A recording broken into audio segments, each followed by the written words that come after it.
One more video, and that's it, because I'm losing my voice. But the most funniest thing, it was late 2013, and I'm actually being honest here. It was late 2013 when I first met Belinda Jeffries, and look, I'd already come back from New York, Mexico City. Already applied for the green card back. Well, I submitted the application in 2012, but I started it in 2011. Already been like, this is the bullshit. Idiots were like thinking that I haven't. They're making it out to be some special needs. Oh, to go for a holiday to America. I'm like, what are you talking about? I traveled around America. I traveled around America in January and February 2001 before I'd ever met any of these people that are making up stories. I'd already traveled around America for 2 months in 2001 before I'd ever met any of these people who the gathered information has come from.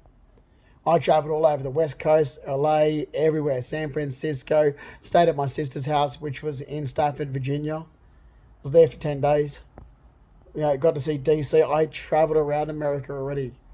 I knew that's where I wanted to live. And I could not believe that my twin sister was coming back to Australia. Ask her, kept saying, why are you leaving? Kevin and Cindy, it is Kevin and Cindy Burke, and their children was, Kaylee, Connor, and Anna. Okay, I loved their grandmother. Absolutely adored the grandmother. She was a big religious. And we used to go to church together. Loved going to church with the family. Roman Catholic.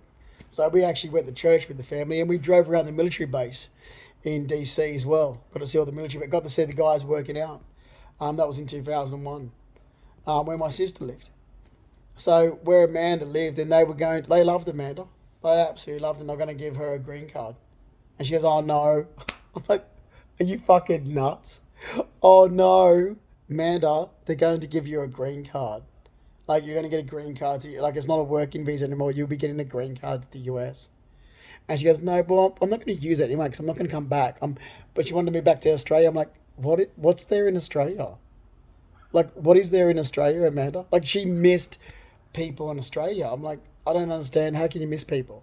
I've never had the desire to miss anyone because life moves forward. Like, I've always had the same. I think it's experiencing death at a very young age, like with someone that you're really close to, and having that as a very young age, where you actually tend to not put so much value on people because it doesn't, like, so I can just move. I can pack up and move and have a new life and new people. It doesn't make any difference to me. I don't hang on to people from my past. I live in family. So that's just how I am. I think it's adaptability more than anything. I've never been any different. Money is important. Money is extremely important. Anybody who says otherwise is absolutely insane. It's vital.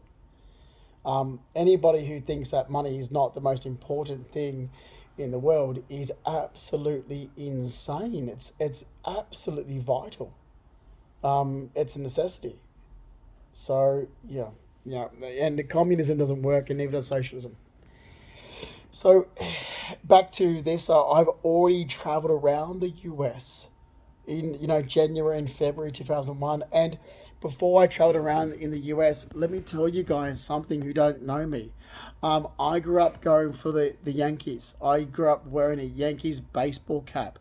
And it's not because it was fashionable or not because I'm mentally retarded because I like the color. It's because when I was a little kid, I played baseball with my dad. My dad, Mark Fleming, played baseball. He was really good. He played it professionally. Yeah, I've got his trophies. But what's more important, I've done this in another video and I'll do it quickly this time. What's more important is that I've kept my baseball mitt that Dad used to play. This is my baseball mitt from a little kid that I had in Rudy Hill. That's actually my dad's baseball, and that's mine. I had the larger one. That's my baseball mitt. Mark Fleming used to come home from work. We used to kick the soccer ball around because I played soccer. So my sport that I was really good at was soccer. Baseball was my dad's sport, and deep sea scuba diving. Equestrian horse riding was my mother's sport. So yeah, my dad was a baseball player. So I grew up, so baseball seems to be like apparently American, but where I lived, it was in the area I lived in. It was in Parramatta. It was in Rudy Hill. Baseball was there, big. And so was soccer. And I've actually got Dad's, I'll go in here. So I grew up with American sport. Yeah, I'm gonna actually take these out of here. Put them in the living room anyway. I don't know why I've got them in here. I should put them on show. So basically, I was up on the Central Coast because Uncle Tony and Auntie Linda said I can use the sheds at Nan's place for my tools. So I used to use my grandmother's old house because my grandmother died in 2007, but her house was a holiday. We used it as a holiday house. So my dad and his sisters owned it, but Dad got it brought out. So technically, I had no claim on it. But my dad's sisters said, "Oh, here's your set of keys, Justin. You can use the house as well." I'm like, "But Dad's brought out, so it doesn't matter." So that was really nice. And Uncle Tony said, "Hey, we've got empty sheds up there. Go and do your woodworking stuff up there." So I had all my tools that you see here was sitting up on the Central Coast. And I used to go up there and tinker. Anyway, in one of the sheds up there was Dad's old trophies from when he was a kid, his baseball trophies. And I said, "Auntie Linda, can I have Dad's trophies?" And it's sort of, like they were nice. They're nice to me. My dad's, I don't know what Dad's problem is, because Dad's younger sister Aunt Linda's really lovely to me, like really, like, and she doesn't have to be, because my dad's an asshole. I love my dad. No, like his issue with his sisters is his issue. Whatever. There's long arguments that were going on before I was even born. So I'm, as an adult, grown up, and to watch my dad's younger sister treat me really nicely, even though her like she's at war with my father, that's really sweet. So I find it really sort of sweet that Dad's younger sister and her husband treat me really nicely. Even though they've been at war with my dad for years, since before, I guess going back before I was born. So I actually said, "Oh, because in the shed up there, because Dad used to live up there as well. He had his place up there on the Central Coast. He lived in the Cabana area up there at one stage, with when it was in between places. Oh, we all used the holiday house as an in between house growing up. So Dad's selling the house and buying a new house, and he's like, "Oh, bloody heck, I'm in between places. I'm going to go on the Central Coast." Like anyway, you end up moving there at Empire Bay, but Dad was at Edelong Beach for a while there at the holiday house, at Nan's house. And then I was in between places in 2012. I'm like, "Oh, I'm going to Nan's house on Central Coast, the holiday house, and stay there until I find somewhere else to live." And that's what we used. And then they bloody sold it in 2015. I'm like, "I can't believe you're selling the holiday house." Because we had a holiday house. It was beautiful, right? Like walking distance to the beach. I used to actually, oh man, I used to get up. Oh, I miss it. Be sitting there having my coffee, and you got the sea breeze right there, and you could hear the ocean. Oh, it was beautiful. The holiday house on the coast was stunning. Like like the house wasn't stunning itself, but the area was stunning. Like it was just a simple retirement holiday house, basically. But it was on a double block. It's demolished now. They're building flats there because it was a massive, huge block. It was going to happen, development. Anyway, these are Dad's trophies. I can't see without the light on. What is it here? Under 14s in, is it 19... where is it? 1969. Parramatta Wolves. So Dad played for Parramatta. Funny, Dad played for Parramatta Wolves for his baseball. I played soccer for Doonside Hawks growing up. So I'm not a country person. I'm not a farmer. It's ridiculous. I got dragged into some people like, "Oh, he's a farmer." I'm like, "I'm not a farmer. We owned horses. That doesn't make me a farmer. We owned horses. We owned race horses too." But I mean, my grandfather, Reginald George Purdy, he owned Pacers by the name of Chirago Time. Yes, that's the name. And Shadow Sioux. I've got photos of Pop's racehorses. His father-in-law, so my grandmother's father, was a jockey. They owned racehorses. They've all owned horses. We've all owned equestrian horses and racehorses. We're not farmers. We breed horses. I don't know a thing about bloody agriculture. I have no idea. I can't grow a blade of grass. But owning horses and where the money is, that's money. That's a job. You own your horse, it's a job. I literally have idiots in Sydney that, like fucking Stephanie Tsallas, that loser. She's like, "Oh, it's so majestic." I'm like, "What the fuck are you talking about?" And they're like, "Oh, just want to see you go riding again." I'm like, "For what? I've retired. Where's the money in it now?" It's money. It's a business. You're seeing this because you're someone that's grown up as a plebeian. So you think that it's something that it's not because you've never had it. So you've grown up as a plebeian, where I've grown up where I've got a thoroughbred hack that I've got to get out there and work for 2 hours a day. Okay, because it's a business, it's money, give me money. All right, you're a plebeian like my cousins. Like you're a plebeian like my mother's sister's children. You're a plebeian like my dad's older sister Sandra's children. That's what you are. Okay, so you have no idea what my life is. And dad's fucking sister's Sandra's children got issues. That fucking Rebecca Johnson's an absolute idiot. That Rebecca LeMay and her fucking family, they're fucking idiots. Oh, she's an absolute fucking dickhead. Goes to me one day, she's going, oh, you weren't born with a silver spoon in your mouth. I'm like, I wasn't dragged up like you either, Rebecca. Just she goes, but we're related. I'm like, that doesn't make us the same type of people. We're even different religions. We are completely different religions. Just because your mother is my dad's sister, that's as far as it goes. Your father is a completely different person with a completely different family. Okay? How you're raised and your upbringing is not the same as how I'm raised in my upbringing. Okay? Completely different. Because I had affluent great-grandmother and an affluent great-uncle who, he was a snob.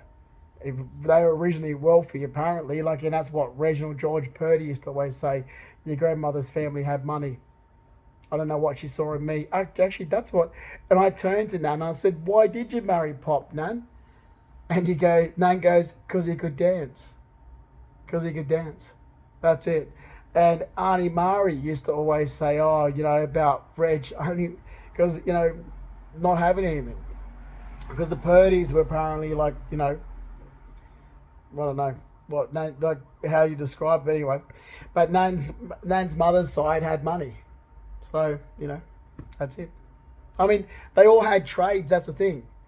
Nan's mother always worked. My great-grandmother didn't stop working. My great-grandmother was a seamstress. My great-grandmother, Mary, was a seamstress. And her husband didn't stop working even though he broke his back. So here's the thing. Arthur Keegan, my Nan's father, was a jockey. Okay, so his trade was a jockey. He broke his back and retired from being a jockey. And then he started working in antiques. When he died, he was still working in like bric-a-brac antiques or something. That's what he was doing. I have to find this. I've got stuff written down like you wouldn't believe because I sat with old family members. Like he used to buy and sell things and so forth. That's what he was doing because he couldn't go back to horse running because he broke his back. You know, and he died in Leichhardt or wherever it was. But that's where they were living, still at 43 Popper Street, Leichhardt. He died. But yeah, you know, I grew up being closest to his wife, my great-grandmother. You know?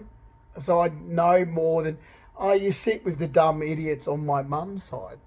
And you were sitting with that fucking Christy Childs and she's a mentally retarded freak. That's why they all work in it. And she's there going, oh, what's his last name? Like, Sayo. Like, that's how much... See, my grandparents couldn't stand Robin Child's children. My great-grandparents couldn't stand him. She doesn't even know what our great-grandparents' name is. And Uncle Fred passed away, which is, you know, Leo Patrick Sayer.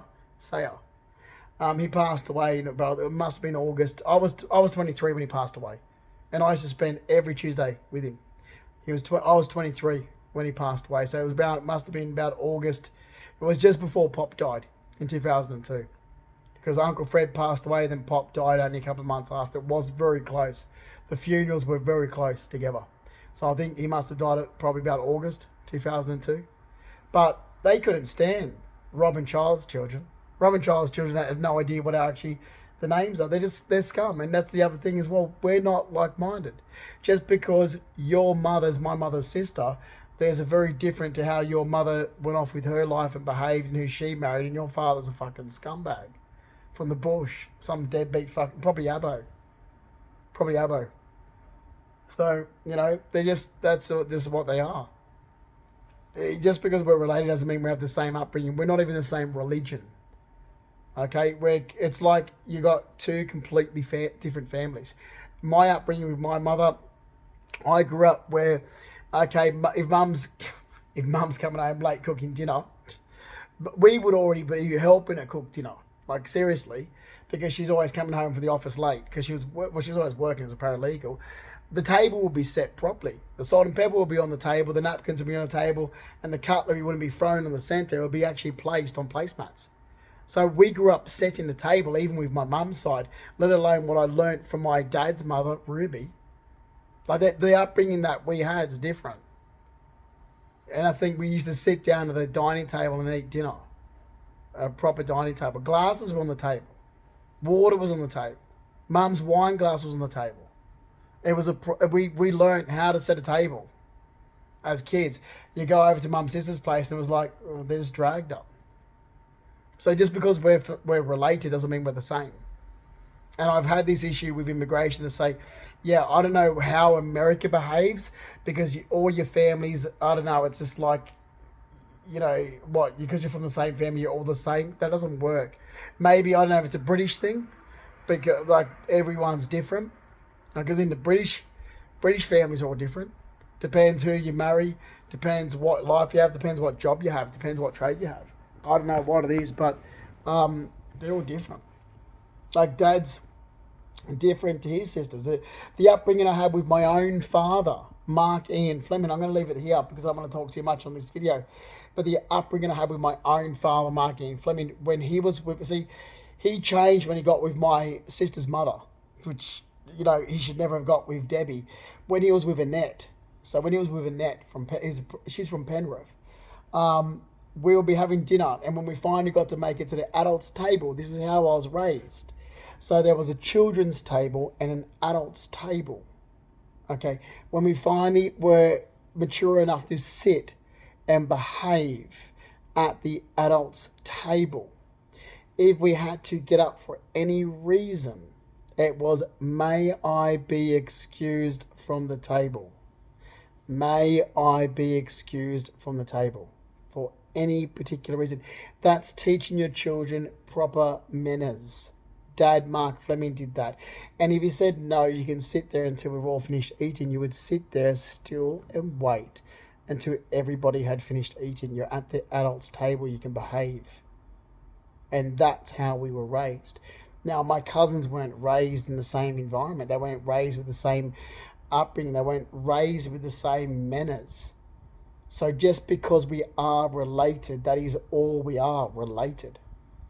There is no similarities. There is nothing the same after that. We are only related. We're only related. Okay? And this is where I find it very odd when, you know, oh, how come you're so different to your cousins? Well, why would I be the same? We only are related through, for an example, my dad's sister, Aunt Sandra, or my dad's mother. The upbringing is completely different. We're even completely different religions. So why would we be the same? Why would we share anything similar just because we're related? Because we actually are only related. And I will bring this to even another family member where you can look at, and I don't care what I say, but you look at the cousin that my mother keeps in touch with, which is my Nana Lola's sister, Aunt Mari's children. Aunt Mari's child from the first partner is Sharon Newcomb. Okay, Sharon and her husband, Chick Newcomb, which his name's Charles Newcomb. They had Sean and Cherie Newcomb. Yes, it is Sharon, Charles, Sean, and Cherie Newcomb. Okay, Sean from the Central Coast. Cherie went up to the North Coast. Oh, up past near Foster anyway. Sharon used to live down the road from Dad's. Sharon and Chick lived down the road from Dad's at Empire Bay. Sharon was raised in Leichhardt by my great-grandmother Mary. Sharon was Mum's favourite cousin. I grew up with Sharon. Okay, I grew up with Sharon more than Colette, her sister. And Sharon and Colette, you wouldn't think they're sisters. They are completely different in every single way. And Colette was my mum's sister's favourite. And like my mum's sister's children grew up with Colette and Nikita and Haywood, and I can't stand them. Honestly, fucking Colette, her freaking giggling. Oh, pop a bottle of champagne, Colette. She's all fucking giggling. It's like, you know, I just find them to be really immature, Colette and Nikita Haywood, and I can't stand them. You know, I know I'm polite to them, but it's like you can see the difference. Mum's closest cousin was Chick and Sharon Newcomb. with Sharon Newcomb, her husband Chica as well. And Amanda and myself grew up with Sharon. So Sharon, and I adore Sharon. And even I was talking to Sharon back in 2020 during COVID, because I'm like, Jesus Christ, like, so I'm like, what's Sharon up to? And Chica was going in for open heart surgery in Newcastle, actually, at that time. So I haven't really spoke to her since. And Sharon goes, having a chat, she goes, you know why you called Little Nun, which is Lola, Little Nun, and grandmother, like great grandmother, Big Nun, Big Nun? I said, no, why? She goes, because of me. So really, because that's how close we were when we were kids. I was like, really? I adore Sharon Newcomb. And well, she's old now. Like, she's got to be at least 10 years older than Mum, and Mum's 70 almost 70 next year. She's got to be at least close to 80 now. And anyway, Sharon goes, yeah, I used to teach you and Amanda that because apparently Big Nan, to her was her little Nan, and great grandmother, Julia was her Big Nun. So the same thing applied to us when we were kids. She goes, yeah. So then, of course, Aunt Lola, which is your grandmother, Lola became your little Nun, and her grandmother, which is my great grandmother, became my Big Nun. So it's Little Nun and Big Nun, and that's what she used to have with her. It was her Little Nun and her Big Nun. She goes, yeah, I got you and Mandy doing that. I absolutely adore Sharon Newcomb. Much more closer to our upbringing than Emma and I. We used to always go up and see them, and they live down the road from Dad's, Empire Bay, for ages. So, used to, and so did Sean down there before he divorced his first wife. But the weird thing is, when you've got this sort of upbringing, like Mum, Sharon, Chick, it's nice. Like, we used to go to Sharon's and be like, I'd be having a party down at the water there at Empire Bay. Dad's up the road there on Hillcrest Road. So it's this sort of nicer environment. And then you've got what feels to be really trashy and low life environment, which is Mum's sister, Robin Childs, her children, and they socialise with the other cousin, the sister, which is Colette Haywood and Nikita and Wade. And Wade's met for it. Look, they're trying to say about mental retarded stuff. Oh, it runs through genetics. I'm like, listen here. In 1996, I was coming home from school. I'm studying at Newcastle. I'm coming home. I got off the train at Woy Woy for a change, instead of Gosford. And I was about to get on the bus to go to Empire Bay. And I saw Colette. I'm like, oh, I'll catch up with Colette. And then Colette was telling me about her life story, which is with Pat, which is Wade's father. And I remember Pat. And she goes, oh, she got bashed up by Pat. He was a weirdo. Anyway, I don't know him. But anyway, and she was pregnant with Wade when she got bashed up and put in hospital. So I'm like, so that's what happened to Wade then. And yeah, that is exactly what happened to Wade. So if you're going to hit a pregnant woman, which is disgusting, I can't believe that. And that's what Pat did to her, bashed her up. I saw the photo. She carried it around with her in a friggin' handbag still, all these years later. It's like, okay, you need help to move on from that. But, look, no, it's a traumatic experience. I'm not going to actually, knock someone's traumatic experience, because I saw the photos of her back in 1996. I was like, Jesus, Colette. No, I'm not really that close to Colette as I was to her sister Sharon. Anyway, she told me, so that's why Wade, he's the way he is. And that's back, and she said, yes, back then. So, and then they try to twist some bullshit years later. I'm like, don't you guys start twisting things, because whatever little scam yous are up to, because, Colette got bashed up by Pat, and that's why Wade happened to be the way he is. Look, Christy Childs and Christy Childs' mother are just low life. Look, Robin and Christy Childs, they've been scamming something disability this or disability that for years. Look, Robin Childs got a friend that she calls, Red, Julie. Julie had mentally retarded kids because Julie's a junkie. Oh, this is the shit you had to put up with my mother's sister. This is the disgusting behaviour. And it's like, why do we have to be here? And Mum was only doing this to keep in. I was like, but your parents hate him. Like, why do we? And Pop Reg even said to me, your mum, since she got with your stepdad, she got with Mark Rackley, started turning into Robin. That's why she's always over Robins. She wasn't always over Robin's before there. Unless she needed the babysitter, she was never there. She used to drop you twins off. She needed the babysitter somewhere because she was off out in the city somewhere. But she was never over Robin's like she is now. It's because Robin suited for Mark Rackley. That's why. Her second husband.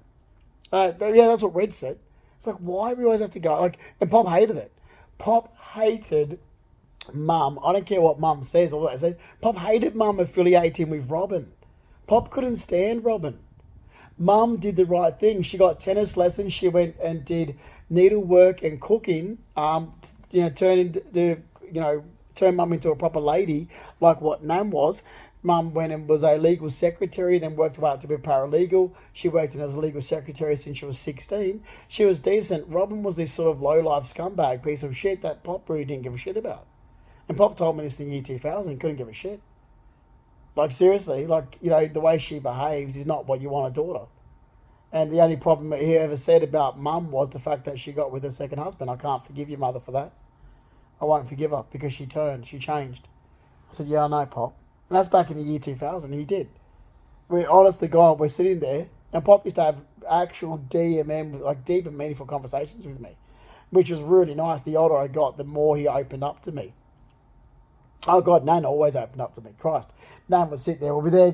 We'll go to the Greeks in Kildare Road. That I used to have a crush on. He was a blonde-haired Greek. He was gorgeous. Oh, the guy. He was only the son of the Greeks that had the hamburger shop on Kildare Road. There, and we used to go there. I used to go there, get a burger on a Sunday. Oh, the biggest crush on him. Was gorgeous. Oh, this is 20 odd years ago. The Greek guy, blonde Greek. Like fair Greek, not dark Greek. Like, the fair Greeks, how gorgeous they are. Anyway, so we go in there and I come back. We're sitting there watching TV, having it eating a burger from the Greeks there. And Nam start telling me stuff. Like literally start telling me things about her daughters or stuff that just be opening up. She goes, we sit there and we watch it and she goes, I don't like the fact that your mother speaks with that Paul and Karen O'Brien. It's not like, oh, I really know why. She goes, oh, well, they're sisters' friends. They were never your mother's friends. And I'll tell you now, that Karen caused that much trouble for Marianne when they were in high school. So she used to talk. And the only decent one is Wayne and Tracy. She used to sit there and say, she was going, oh, they're all bloody low life. They're all like this or like that. The only decent one's Wayne and Tracy, and they're Marianne's friends. I'm like, all right, now I do like Wayne and Tracy. I'll say that. Out of all of them, I really like Wayne and Tracy. I like Tracy a lot. Haven't seen him for years, but Wayne was nice, and Tracy, Wayne O'Brien. And then she sits there, she goes, that. Who was it? Karen's mother, that Sue, that Robin sucks up. I don't really know all that well. And she goes, oh, well, Sue. This is what that was like. She's my age, and, she slept with my son. She slept with Daddy. I was like, oh, like Nan was like, she used to tell me everything. I'm like, oh, God, did she? Oh, she goes, yeah. She has, but yeah, love my lovely daughter. My lovely daughter, Robin Lee. Oh, she hated Robin. But she, like Nan said, I've got to treat them all equal, type thing. It's just being a mother. Like, I don't think she was really happy that she ever had daughters, to be honest. Honestly, the God, you sit there with Nan, it's like, Jesus Christ. She never was happy that she ever had daughters. And even in her older life, it seemed that she just missed the sons that died before my mother was born, which was Neil and Michael. And it's like she never got to spend time with them. I think Neil passed away when he was 2. Neil had blonde ringlets. And it's like she really was not happy that she had daughters. Like literally was not. Like I'll be sitting there back in 2003, sitting with that, and she's like, oh my God, like she really was not happy she had daughters. And these are the facts. So to get to know me, you can't know me through my family. You've got to know me through my life. And the only person that's going to actually have accurate information about me, myself, is me, myself. Because my life experience is extremely different to my twin sister's life experience, and extremely different to my cousin's life experience, and how I grew up is different as well. And this is where I found where I, you know, it's anyway. That's it. So I'm not going to keep going on and on and on with this video pace because I've actually gone a full circle now with family. Yes, Baxter, my little dog. Yeah, getting annoyed with me. But anyway. So back to it, which is where we started the circle and went full back around when I was talking about Dad playing sport. So I played soccer growing up. Yeah, I can go right full circle and back around. And this is my baseball mitt from a kid. That is mine and my dad's baseball. My dad's still alive. Dad Mark Ian Fleming still lives at Hillcrest Road Empire Bay. You know, it wouldn't hurt if you actually picked up a phone once in a while, Dad. You know, I'm sort of making. I'm always picking up the phone. You know, so you know you can pick up a phone once in a while and ring your son. It wouldn't hurt.